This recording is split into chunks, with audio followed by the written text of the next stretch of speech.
Sydney, Reuters, Australia has asked the Chinese ambassador to explain his threats of economic coercion, in response to Canberra's push for an international inquiry into the source and spread of the coronavirus. Australia's call for a probe into the pandemic, which originated in the central Chinese city of Wuhan in December, has angered China, its largest trading partner, following a couple of years of diplomatic tension. Chen Jingye, Beijing's ambassador to Australia, told a newspaper on Monday that Chinese consumers could boycott Australian beef, wine, tourism and universities in response.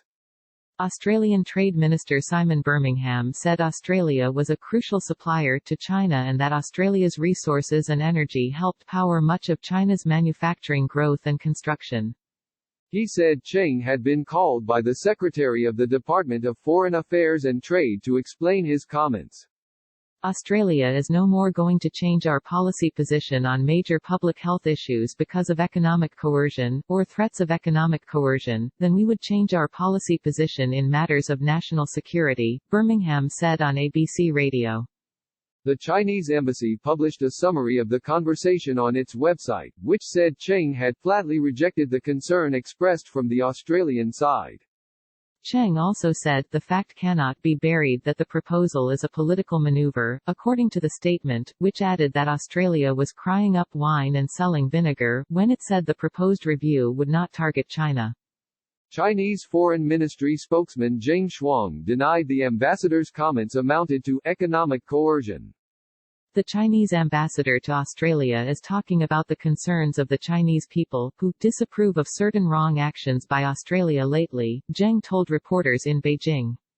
Birmingham told Sky News the Australian government's displeasure was made known in the phone call.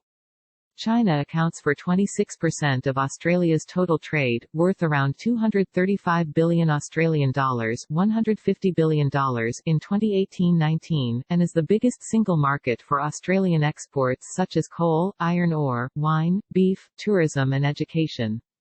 Birmingham said Australia wanted to maintain a positive relationship with China, but would also seek other opportunities in places such as India and the European Union. Trade with the European Union was worth $114.3 billion Australian dollars and India $30.3 billion Australian dollars in 2018-19. Even amid escalating diplomatic tensions in 2018-19, when Australia introduced foreign interference laws perceived to be aimed at China, two-way trade with China grew by 20%. China needs us. Let's not forget that many of the critical imports to Chinese industry, like iron ore, coal, and gas, come from Australia, James Patterson, a member of the ruling Liberal Party, told Sky News.